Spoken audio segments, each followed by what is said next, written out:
everyone, I'm JJ. This is American Bedrock, where we believe strong family values are the foundation of a free and thriving society here in America.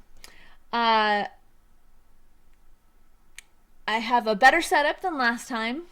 I have a boom mic instead of having hung my mic uh, on a stand, and I spent the last hour trying to figure out how to record the audio, but I think it's working now. So let's get started for episode 2. Um, I've been reading Charlie Kirk's Time for a Turning Point, which he wrote when he was 22, I believe. And since I've wanted to do a podcast for a few years now, and, Charlie, like many of us, I think I said this last episode, kind of inspired a lot of us. I wanted to, hopefully I don't cry, read this one section out of here because it's in the prologue. Because I just thought it was so interesting. He says, let's see. This is not something that's done frequently by people my age. Since so many supporters of my activities like to metaphorically equate the work we're doing with a war to restore American first principles, I thought I'd again turn to Google and Google famous young military leaders. I'm not for a minute positing that my efforts compared to those of a soldier in battle, but I thought the perspective would be interesting. Alexander the Great, tutored by Aristotle, and the seated king of Macedonia in 336 BC at the age of 20, was setting out on his first military campaign by the age of 21. When she was only 17, Joan of Arc led the French in driving back the English from Orleans in 1429. In 44 BC, 18-year-old Gaius Octavius, later to be Caesar Augustus, led an army of 3,000 men into Rome and drove out Caesar's assassins. Wow. 3 great young leaders, two of whom who met with fates that could easily cause me to reconsider my efforts if I felt the war to restore America were other than a metaphor. Finally, I decided to search famous young political leaders, since my efforts seemed to make me most comfortably fit into that category. Surprisingly, there were not a lot of meaningful results. I did learn that Egypt's famous boy king, Tutankhamun, likely died as the result of his sustained injuries at the age of 19. So there are numerous well-known names, many tragic endings, and some incredible accomplishments that have become the stuff of legends and sainthoods. But I'm not one of those people. I'm just a 22-year-old who loves individual freedom. The odd foreshadowing of his own life is pretty crazy to me in that one. Anyways, I'm halfway through the book right now. Again, it's Time for a Turning Point, which I think is probably an excellent book to have my kids or our kids read. I mean, my kids are only almost 7, and then he just turned 5, and then 1. And then I'm pregnant with my 4th. So they're pretty young, and they're not reading books like this yet, but trust me, I'll have them reading books like this at some point. Anyways, today I wanted to talk about the healthcare system because it's something that I have struggled with for a really long time, and I keep thinking in my head that one of the greatest things I could do is somehow help to fix the healthcare system so that when my kids 20 years from now are, off my insurance or out on their own, that they don't have to deal with what we're dealing with, because this is insane. It's just insane. So one of the things that Charlie talks about in the book is Obamacare and how much it wrecked things and how much it's going to wreck things, right? And so he wrote this in 2016, I think. Let's see.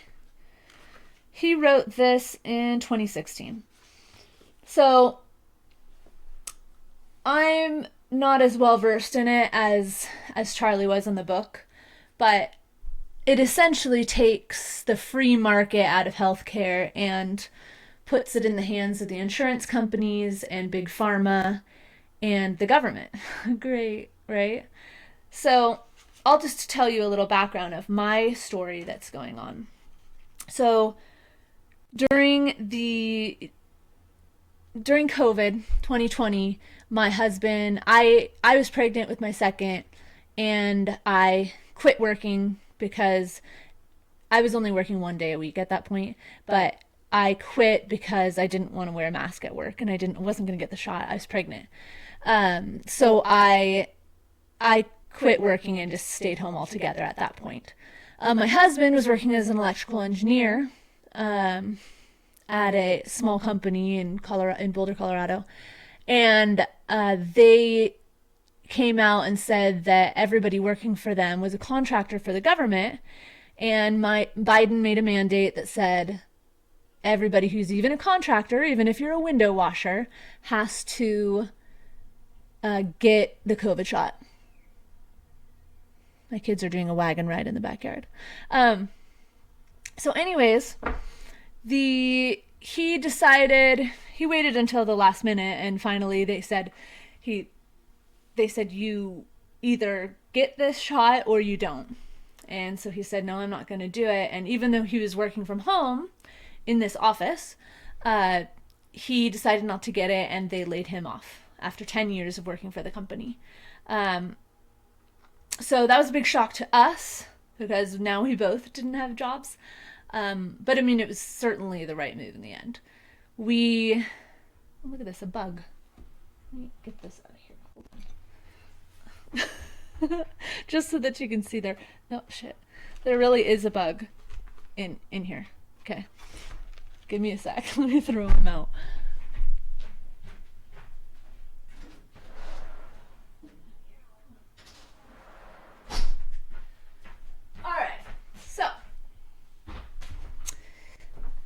So he left his job of 10 years, and we started scrambling to, figure out what we were going to do.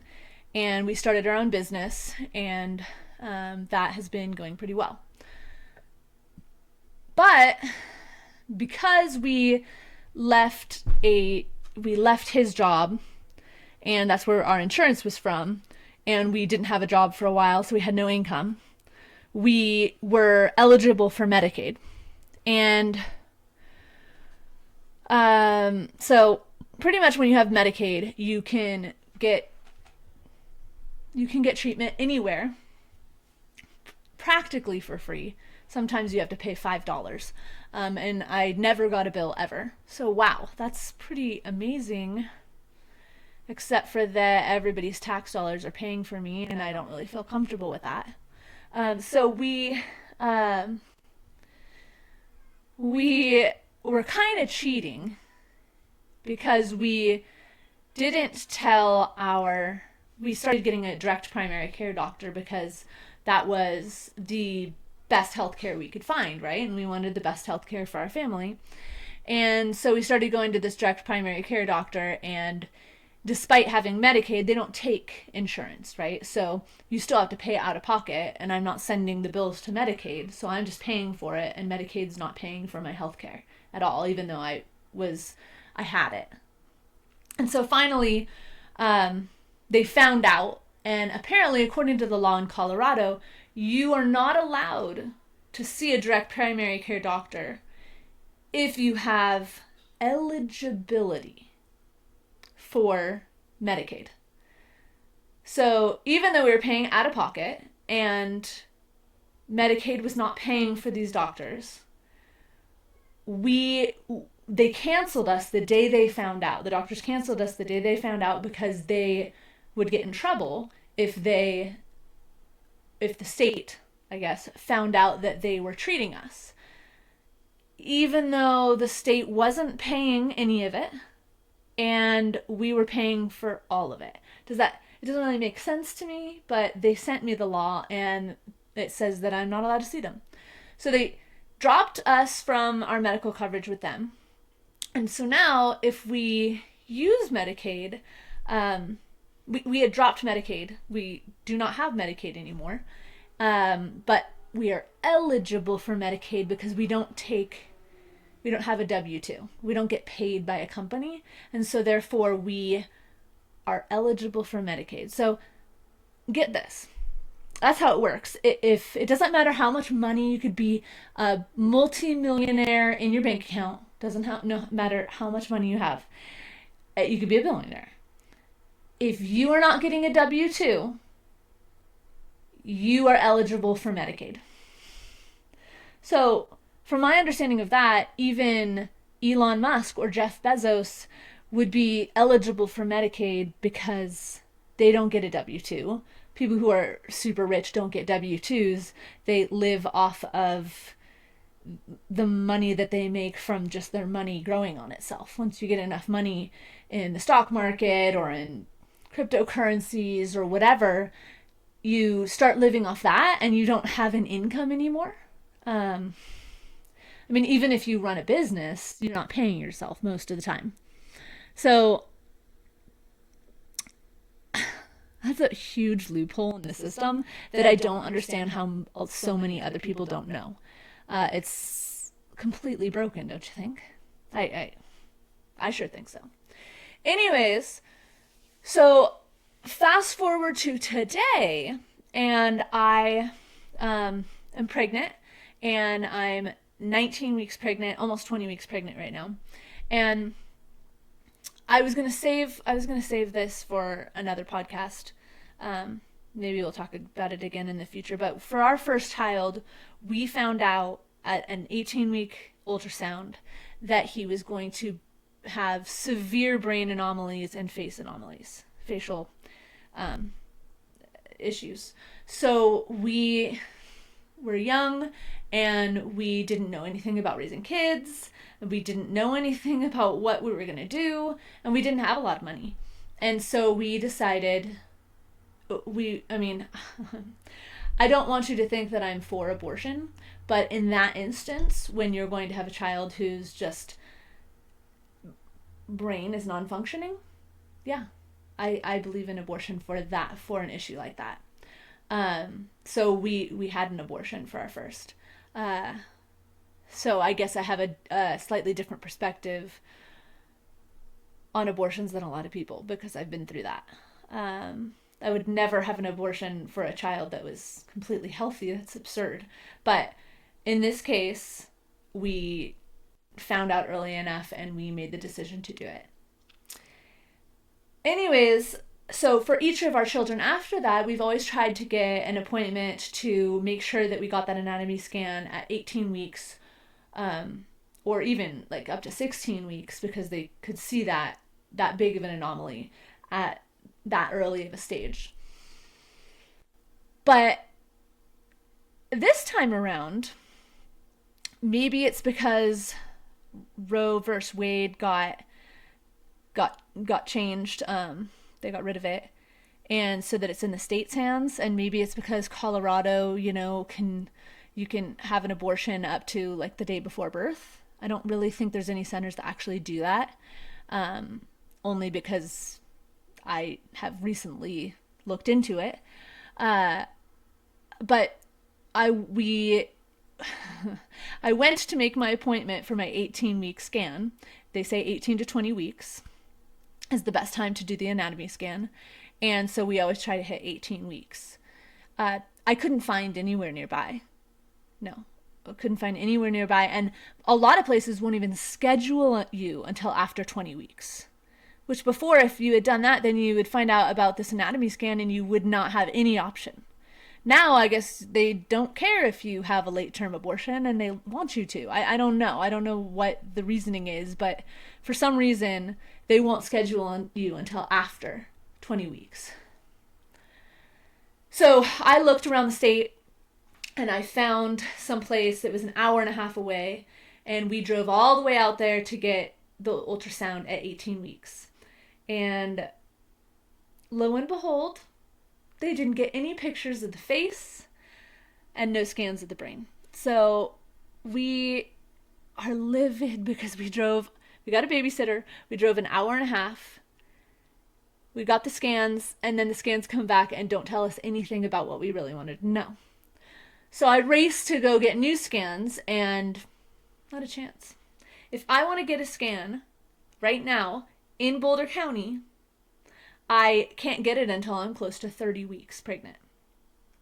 30 weeks. So let's say I find out that I have this brain anomaly now in my child, and my child is, if I bring this child into the world, the amount of mental, financial, and emotional pain that will come to both the child and my other children and family, because I've spoken to other parents who've had children with mental disorders, and they've told me probably make the decision not to do it, because it is so hard and it puts so much strain on your family and so much strain on your children. And you don't, I mean, so many of these people get divorces because of this, because of all the strains that puts on them, all the time it takes. I mean, there's just so many layers to that. And that's not what this show's about right now, but it's about the healthcare system. So I could get in by 23 weeks down in Denver. So I made that appointment. And my parents called me up and they said, what you could do so that you have some peace of mind is you could get one of those bougie 3D, 4D ultrasounds. And sure, they're not medical, like a radiologist isn't going to look at them. We're not going to have a doctor look at them. They're for like the cute little pictures, right?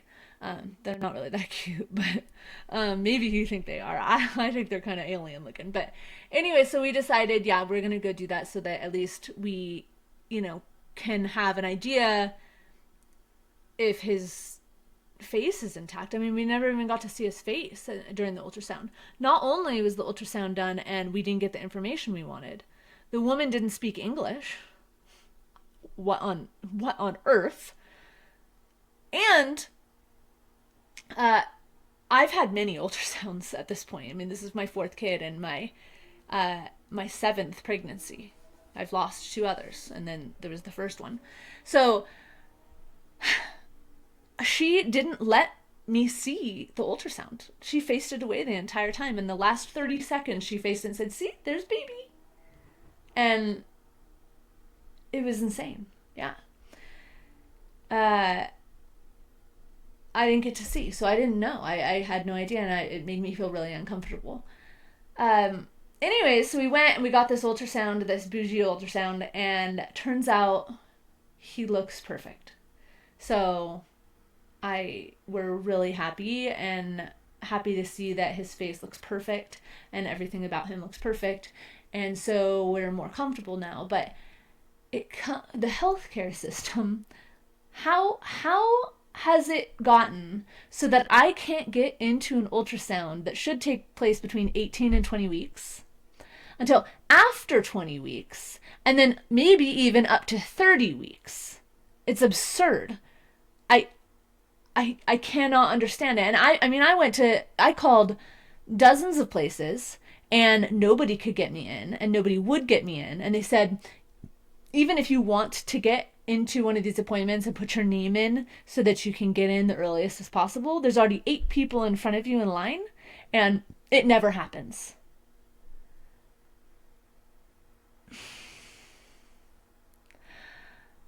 It's just not okay. What can we do to fix the healthcare system? I mean, I know that there's so many stories, so many different stories than mine of people struggling with the healthcare system. I heard one the other day that an elderly man couldn't find just a regular doctor, just a regular, family doctor, so that he could go in and get his health checked. Couldn't find one because they were all closed to new patients. So I don't know, do we just not have enough doctors anymore in our society? Or are there too many sick people in our society? Or does it come down to does it come down to that the healthcare system is that broken? I don't really 100% understand what we need to do to change it, but I'm not here to just complain. I'm here to come up with solutions. So I can't say that I have a solution right now, other than what Charlie talks about in the book, that we need to make things, bring things back to free markets. And I really think that means getting rid of insurance companies. I mean, having like, he has some solutions in here. I wish I could remember them off the top of my head. I should have probably like wrote them down. But anyways, I mean, like, he's got chapters like big government sucks, and the timelessness of first principles, or the effectiveness of free markets. And so, I mean, like, he talks about some really interesting and good ideas. And yes, he's very idealistic. I mean, he's 22 years old in this book, but I believe there's some really good ideas in here that maybe we could use to fix the healthcare system. And I think Trump right now has so many things that he's trying to fix, and there's so many fights coming from so many different angles that I don't think this is something that he or Kennedy is going to be able to fix this time around. I know Kennedy's trying, and, you know, here I am, make America healthy again. I really support that movement. But I don't know if there's enough time to make these changes. And I really worry about the future of our children. And, you know, I can't get in to see a doctor. I thankfully I have a home midwife, and I'm gonna have another home birth with this baby, and I just pay her direct out of pocket, and I pay for my ultrasounds, and that's pretty much it.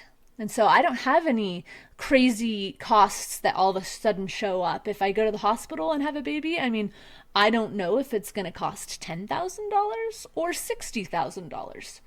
You don't know. I've seen people online show bills of both types, and I don't want that. We should know how much we're paying. Anyways, let's see. Let's jump into news really fast for the week. First off, Halloween's in like a few days. So happy Halloween. I hope that you're having fun with your kids and you're dressing up and doing all that. I'm really trying to reconnect with the church and God again. Our pastor and his family moved away about a year ago, and we haven't really ever found a group that felt right to us. All the churches seem so big, and like they're huge production, and they always want you to like send your kids away to go be in this classroom where you don't see them, and I'm not really sure I like that. I'm more of a Little House on the Prairie, like everybody sits together and listens, and it's a small little room and there's not a lot of people. We had like 20 people or something at our church get-togethers. And so I guess I feel like I like that better. But anyways, so happy Halloween. I hope it's not too evil feeling. I always find it weird that like more people decorate for Halloween and then leave up the Halloween decorations until like March, than decorate for Christmas. And I think that's a really interesting sign of our society. I mean, I like dressing up and doing Halloween too, but it's not exactly a bright holiday, right? It's not like a feel-good holiday. It has evilness behind it. Anyway, so other than Halloween, November's coming up, and I'm sure everybody's seen online all the people on TikTok and all that freaking out about their EBT and SNAP getting taken away. My family, because of this loophole of it doesn't matter how much money you have, but instead how much money you make on your paycheck, we fit into this loophole, and so therefore we could apply for EBT and we could apply for SNAP, but we just feel like that's such an absurdity, and we try to raise and grow as much of our own food as we can, and then I'm not the best at baking bread, so we pick that up at the store, and there's certain things that we pick up at the store. But what do you think's going to happen? Do you really think that these big groups of people are going to go rob Walmarts and Safeways and King Soopers and the big grocery stores to get their food? Do you think they're going to recognize that it's not a good situation they've put themselves in to rely on the government for their food? Or do you think they continue to feel like they deserve to be taken care of for some reason or another, just because they're citizens or even not citizens? I don't know. I there's times when I just wish for the chaos to ensue, and then I think about my family and how it would just be awful if it did. So I don't know. I mean, I wonder what you all think about that. I think it could go either way. I've heard that they're coming up with a plan for something to do to be able to feed the people who can't feed themselves. But I sure prefer being a person that feels that I can feed myself and my family, even if the grocery stores close down. And I think that you should keep that in mind too, even if you don't rely on EBT or SNAP. If the grocery stores get closed down or cleared out in a mess like this, could you and your family survive? Do you guys have enough food saved? Do you have any way to produce food, to grow food, to raise food? Do you know any local farms that you're good friends with? I mean, these are things that you should probably be thinking about just in case. Other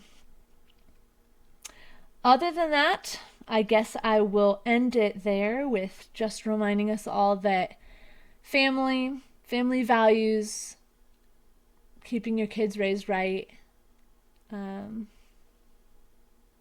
all of those things are what's going to make America strong again, and what's going to make it a better place for our children in the future. And if you're not there for your kids, it's the number one thing that you should be thinking about, is how to be there for them so that they don't have to turn to teachers or friends or other adults for support. I think you should be their support, and it's really relying on our families is what's going to make a stronger America, right? Anyways, I just want to say, keep your home bright and your hearts brave, and I will see you next time, hopefully next week. I'm not exactly on time with posting things yet, but just like my boom mic, things are getting better each week. See y'all soon.